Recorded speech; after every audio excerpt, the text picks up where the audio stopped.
Bienvenidos a nuestra transmisión del día de hoy. Hoy continuamos, ¿verdad?, con el estudio del Sermón del Monte. Venimos desde varias semanas para acá estudiando el Sermón del Monte y estamos llegando hoy al versículo 9 del capítulo 6. Comenzamos en el capítulo 5 y estudiamos las bienaventuranzas, estudiamos una serie de enseñanzas que el Señor ha dado o dio en ese pasaje tan importante para los cristianos como es el Sermón del Monte, donde se describe gran parte de lo que debemos creer o debemos tener en cuenta a la hora de el basamento de lo que creemos en cuanto al Evangelio, en cuanto al Señor. Entonces, vemos que la semana pasada estudiamos el preámbulo del Padre Nuestro y el Señor, la semana pasada analizamos y vimos la clase donde el Señor hablaba acerca de cómo no se debía orar, ¿verdad?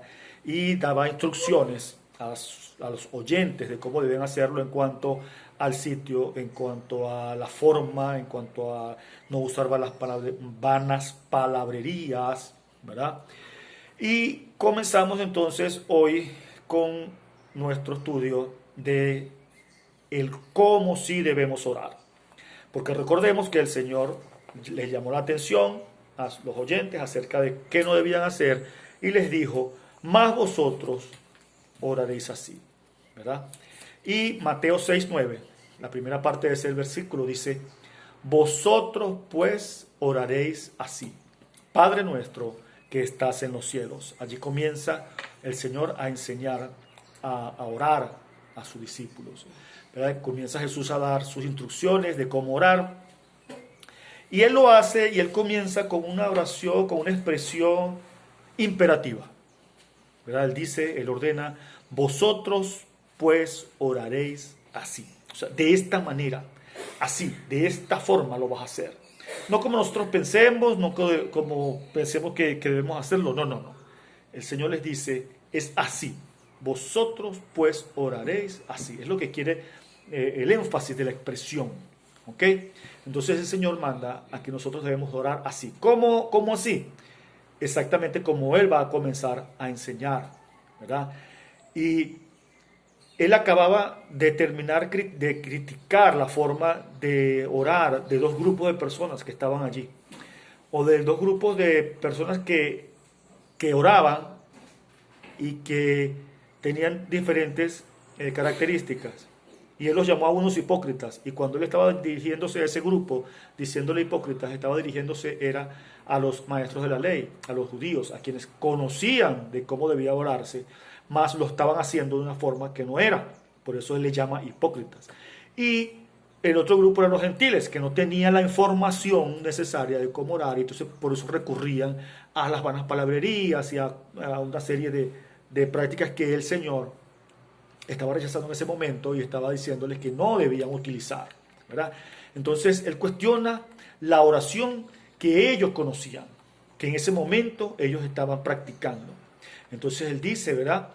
Recordemos un pequeño repaso. Él estaba diciendo, cuando ores no seas como los hipócritas, mas tú cuando ores entra en tu aposento. O sea, esa es una serie de indicaciones, de recomendaciones que él estaba dando. Él también les dijo, cierran la puerta, oren a su Padre que está en secreto. No utilicen vanas repeticiones como hacen los gentiles, que piensan que por tantas palabras que dicen van a ser oídos, ¿verdad? No se hagan iguales a ellos. Entonces, yo creo que la inquietud en la audiencia de Jesús en ese momento sería entonces, si eso es lo que conocemos como orar, si esta gente que se supone que son los maestros de la ley tampoco saben orar y Él nos manda que no oramos como ellos, entonces ¿cómo orar? Entonces ahí es donde viene la expresión del Señor, ¿verdad? Que dice, vosotros pues oraréis así.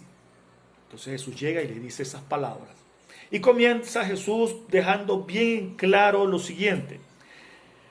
Jesús le dice, vosotros pues oraréis así, y deja muy en claro y hace énfasis en lo siguiente. Él dice, va a comenzar a orar de esta manera.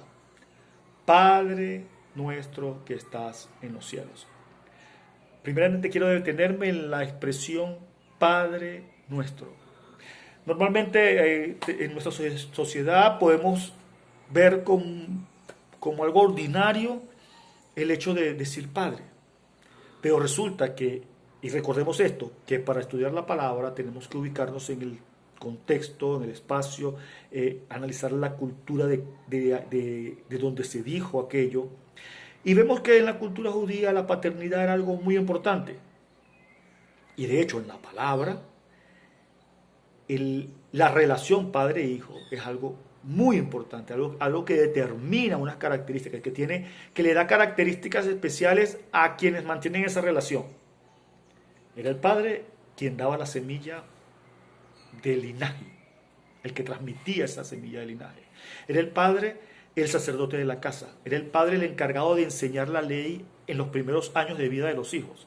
Era el padre, o es el padre aún incluso, quien dirige la ceremonia de la celebración de la Pascua.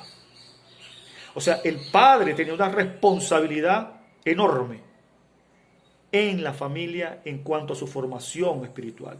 Y no solo eso, lo más importante era que quien reconocía, al padre o esa paternidad, quien se reconocía como hijo de un padre, ¿qué estaba haciendo? Estaba reconociendo que él mantenía o tenía esas características de ese padre. La identificación de que tú eras hijo de un padre era el hecho de que tú guardas esas características. Recordemos cuando a Jesús, aquel hombre lo llama y le dice: Jesús, hijo de David.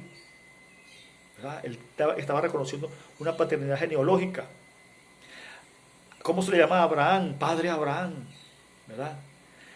Cuando el Señor nos manda a que seamos luz ante los hombres, Él dice que nuestras buenas obras deben alumbrar para que sean conocidas y se glorifique a vuestro Padre que está en los cielos. O sea, estableciendo Jesús de una vez esa relación entre nosotros y el Padre, determinando que esas características del Padre deben morar en cada uno de nosotros. Es la enseñanza principal. Esa identificación, recordemos cuando los primeros cristianos fueron llamados así, cristianos. ¿Por qué la gente lo hizo? Porque esta gente hacía como Cristo. Entonces, se te identifica como hijo de cuando tú guardas la conducta y te comportas como ese a quien se te está dando como Padre. Entonces, cuando Jesús nos dice que nosotros debemos orar, Padre nuestro, cuando decimos Padre nuestro, estamos reconociendo una paternidad que nos debe llevar a imitar al Señor en todo lo que Él desea que nosotros hagamos. Recuerden el versículo que dice, cuando el Señor estaba hablando en cuanto a que nosotros debemos ser misericordiosos, Él dice, para que seáis hijos, o sea, que debíamos ser misericordiosos, ¿para qué? Para que seáis hijos de vuestro Padre que está en los cielos, que hace salir el sol, o su sol, sobre malos y buenos, y que hace llover sobre justos e injustos. Y es interesante el término que utiliza aquí, que Él dice, que hace salir su sol, ese de Él, y Él lo hace salir sobre justos e injustos, sobre todos por igual. Él podía hacer con ese sol lo que quisiera, y en su poder solamente alumbrar a los justos, pero no, Él lo hace sobre justos e injustos, determinando la calidad de misericordia que Él tiene hacia el hombre. Y esa misma calidad de misericordia tiene que estar en nuestras vidas presente, para que seamos hijos de ese Padre, para que nosotros imitemos, porque la demostración de que ese Padre al cual nosotros invocamos cuando vamos a orar, que el Señor nos dice que digamos Padre nuestro, ese Padre es el Señor, y ese Padre tiene unas características que yo debo imitar. ¿Ok? Por último, este versículo que dice, sed pues vosotros perfectos, como vuestro Padre que está en los cielos es perfecto. Insistiendo Jesús en su enseñanza de la imitación que debe tener el hombre de las características de Dios. Sabemos que es imposible que nosotros seamos perfectos como Él, pero debemos tener en nosotros la responsabilidad de intentar en todo momento ser mejores. ser así, imitar a nuestro Padre que está en los cielos, imitarle, siendo luz, alumbrando, que nuestras obras sean conocidas, que nosotros podamos ser misericordiosos como Él es misericordioso, ¿verdad?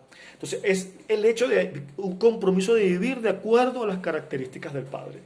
Debemos estar conscientes de a quién nos estamos dirigiendo cuando entonces decimos Padre nuestro que estás en los cielos. Y es muy común oír la expresión ¿dónde está Dios?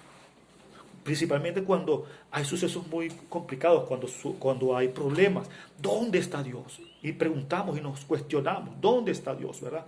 Entonces vemos que lo decimos y lo hablamos como que si fuera algo tan pequeño, como que si estuviéramos refiriéndonos a alguien que no es omnipresente, como si estuviéramos dirigiéndonos o refiriéndonos a cualquier ser humano. No, cuando decimos Dios, debemos saber que existen unas características especiales, ¿verdad?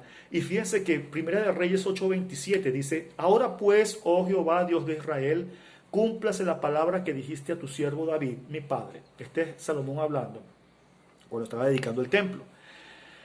Pero es verdad que Dios morará sobre la tierra, se pregunta Salomón. Dice, he aquí que los cielos de los cielos no te pueden contener, cuanto menos esta casa que yo he edificado.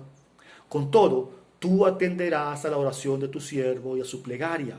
Oh Jehová, Dios mío, oyendo el clamor y la oración que tu siervo hace hoy delante de ti, que estén tus ojos abiertos de noche y de día sobre esta casa, está pidiendo Salomón, sobre este lugar del cual has dicho, mi nombre estará allí, y que oigas por favor la oración de tu siervo que hace en este altar. Oye pues la oración de tu siervo y de tu pueblo Israel. Cuando oren en este lugar, también tú lo oirás en el lugar de tu morada, en los cielos. Escucha y perdona.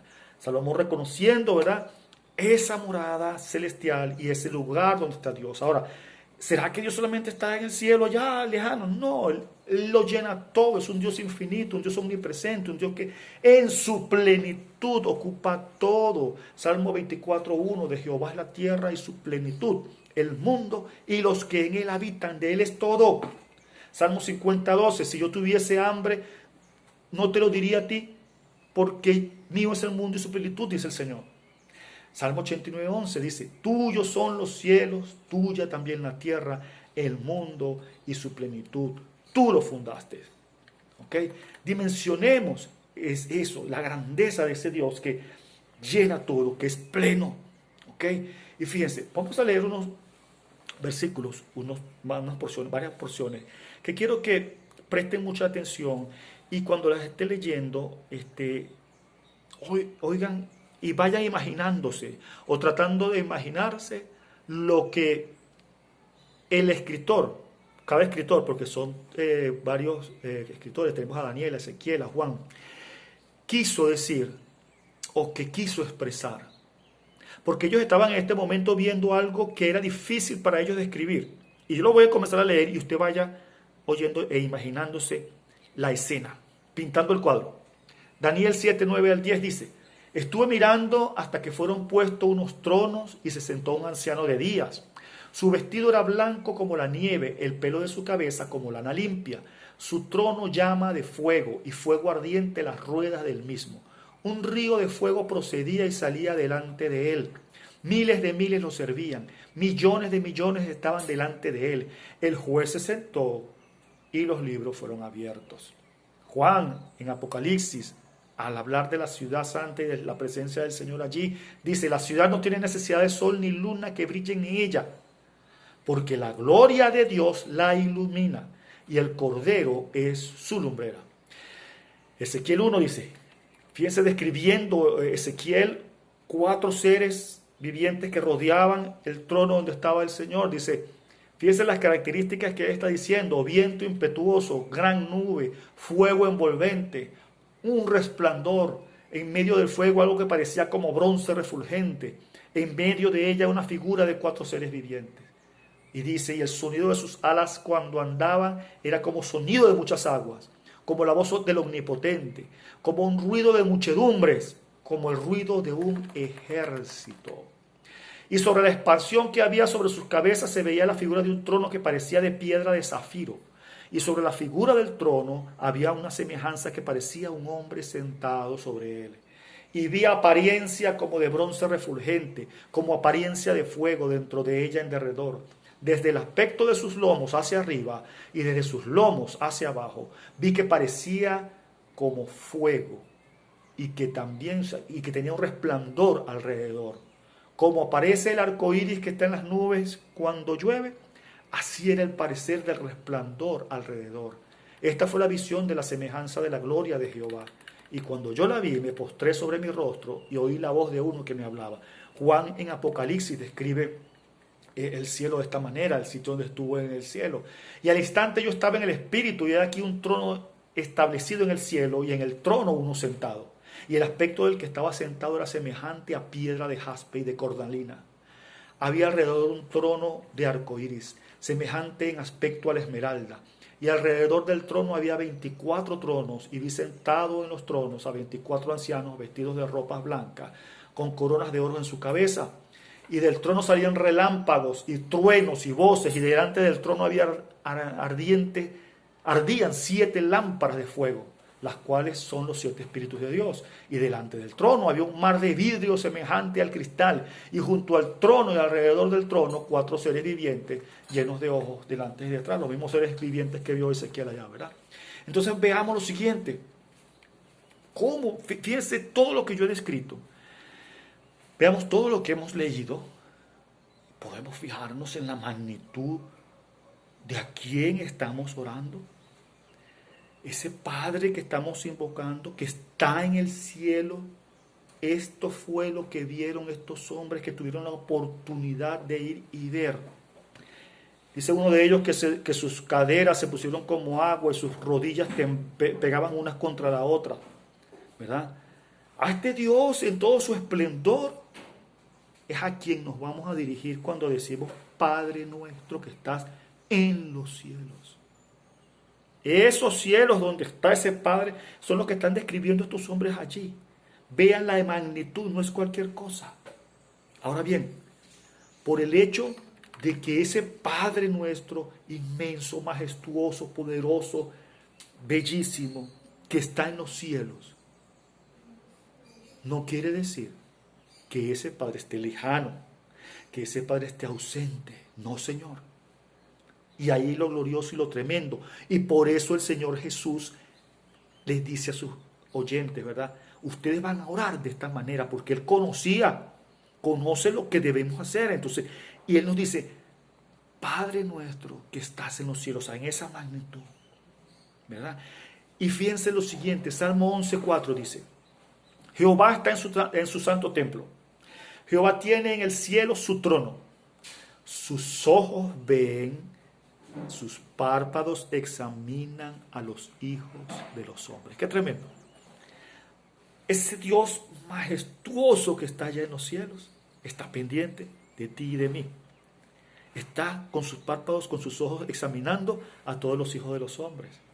Y recuerden la promesa de Segunda de Crónicas 7:15, que dice, cuando el templo le es dedicado y él decide morar en su presencia en el templo de Salomón, él dice, ahora estarán abiertos mis ojos, atentos mis oídos a la oración en este lugar. Y recordemos lo grande, lo que aprendimos la semana pasada, que ese templo ya no existe, pero ese templo es ahora, el templo del Señor es nuestra vida, nuestros cuerpos, nuestros corazones. Y allí está el Señor con sus oídos atentos y sus ojos pendientes, abiertos, a ver qué vamos a decirle. ¿Qué le vamos a decir en oración? Por eso el Señor nos dice, Padre nuestro que estás en los cielos, reconociendo esa inmensidad, esa majestad, pero que ese Padre que está allí en los cielos está mirando a cada uno de sus hijos, ¿verdad? Entonces debemos acercarnos al Señor en oración, primeramente reconociendo a quién estamos hablando, a quién nos estamos dirigiendo, conscientes de que estamos orando al Dios de los cielos y de la tierra, aquel que lo llena todo, el omnipotente, el omnisciente, el Rey soberano, poderoso, pero que a pesar de esa condición tiene ojos para el hombre, que a pesar de su gloria está mirando al hombre, está mirando a cada uno de nosotros y más particularmente a cada uno de los que creemos en Él, porque ahora ese templo está en nuestros corazones, o nuestro cuerpo es ahora su templo, ¿verdad? Él está observando todo. Ni un pelito de nuestra cabeza se cae sin su permiso, dice Él. Salmo 93, 1 al 3 dice: Jehová reina, se vistió de magnificencia, Jehová se vistió, se ciñó de poder, afirmó también el mundo, no se moverá. Firme es su trono, desde entonces tú eres eternamente. Ese Dios en quien confiamos y llegamos a Él en oración, reconociendo y confiando su firmeza en ese trono, ese Dios nunca cambia, ese Dios cumple todo lo que promete. Por tanto, nosotros podemos estar confiados que Él nos oye y Él va a obrar a favor nuestro. Isaías 66, 1 y 2 dice: Jehová dijo así: el cielo es mi trono y la tierra el estrado de mis pies. ¿Dónde está la casa que me habréis de edificar? ¿Y dónde el lugar de mi reposo? Mi mano hizo todas estas cosas, y así todas las cosas fueron, dice Jehová. Pero miraré a aquel que es pobre y humilde de espíritu y que tiembla a mi palabra. El mismo Señor, el mismo Padre diciendo, ese Padre que nosotros vamos a decir, Padre nuestro que estás en los cielos, nos está diciendo, sí, yo estoy acá en el cielo, y el cielo es mi trono, y la tierra es el estrado de mis pies. Usted no puede hacerme ni siquiera una casa, porque no quepo allí. Mi mano hizo todo lo que ustedes ven, todo lo que ustedes conocen, pero yo miraré a aquel que es pobre en espíritu. ¿De quién es el reino de los cielos? De los pobres de espíritu. Él dice aquí: el que es pobre y humilde de espíritu y que tiembla a mi palabra. Daniel fue un hombre que fue reconocido. ¿Por qué? Porque era un hombre fiel a la palabra del Señor. De hecho, cuando la gente quiso hacerle daño, ellos mismos dijeron: tenemos que buscar algo en que falle en cuanto a su ley, en cuanto a la palabra que él tenía y que él obedecía, ¿verdad? Entonces, cuando llegamos al Señor, ante el Señor, sabiendo que Él es el Padre nuestro que está en el cielo, sabemos que el cielo es su trono, la tierra es el estrado de sus pies, y Él lo mismo lo dice. Nosotros no podemos construir un templo para Él, que lo albergue, ¿verdad? Pero Él deja bien claro esto: miraré a aquel que es pobre y humilde de espíritu y que tiembla a mi palabra. Cuando lleguemos a Él en oración, entonces debemos tener en cuenta esta actitud: humildad de espíritu, y llegar temblando ante Él por su palabra, ¿verdad? Salmo 16:11 dice: me mostrarás la senda de la vida, en tu presencia hay plenitud de gozo. ¿Quién está a la diestra de Dios Padre? Jesús. Allí está nuestro gozo. ¿Quién proveyó? ¿Qué proveyó Jesús para nosotros? La salvación. Allí está nuestro gozo.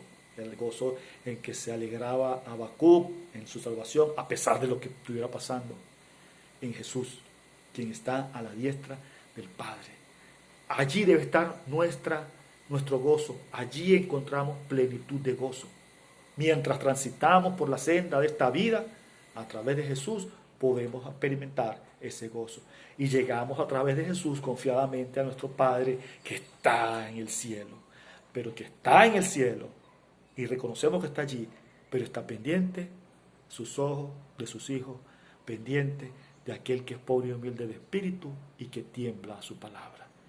Quiera Dios, Señor, quiera Dios, mis hermanos, que esta reflexión nos haga dimensionar a quién oramos, y que cuando llegamos ante el Señor entendamos ese Dios inmenso que está ya lleno de gloria y poder. Es el Dios al que estoy llegando en oración, a quien estoy hablando, y entonces saber y entender varias cosas, y son las claves de esta lección: que es nuestro Padre, que debemos imitarlo, que debemos ser humildes, debemos también estar conscientes que debemos temblar ante su palabra, ¿verdad? Y que debemos gozarnos y deleitarnos en su Hijo, en la salvación que Él proveyó. Por eso, con esa aptitud, nosotros entonces podemos llegar y confiar plenamente en Él, porque Él sabe todas las cosas y Él tiene cuidado de nosotros y sabe de todo lo que tenemos necesidad, aún antes de que nosotros se lo digamos. Entonces, sabemos y entendemos: Padre nuestro que estás en los cielos. Ese Padre que está en los cielos es a quien estamos orando, es a quien vamos a dar nuestra oración. El Señor les guarde, el Señor les bendiga. Nos vemos el próximo martes, y recuerden, el martes: santificado sea tu nombre.